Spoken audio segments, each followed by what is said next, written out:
Make a hold, please. The traditional process in the nation's capital.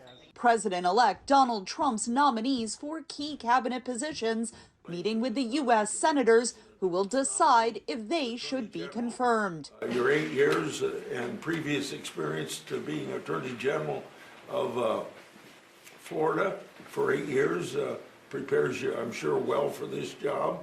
Trump's pick to lead the U.S. State Department, Republican Senator Marco Rubio, is expected to be confirmed. The president sets foreign policy. Our job at state will be to execute. But Pete Hegseth, Trump's pick to lead the Pentagon, has never held a leadership position in the military.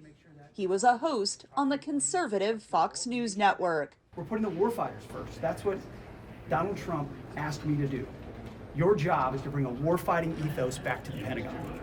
Hegseth is one of several nominees with a history of controversial policy remarks that some Republican senators could have a hard time confirming. Incoming President Trump needs to not just assume they're going to fall in line, because you might have some that even on the Republican side, if they are not given their due diligence or their due deference, they can make his life really tough.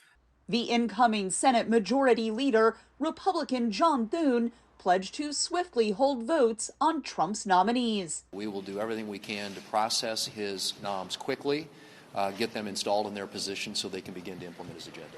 But Trump has proposed installing appointees while the Senate is in recess, a sometimes controversial maneuver to bypass lawmakers' constitutional role of approving nominees. What if the president tried to intentionally adjourn Congress using that power in order to make recess appointments?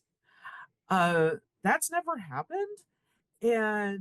But when he says that he wants to make them, the only way he could possibly force that would be to force the adjournment of Congress.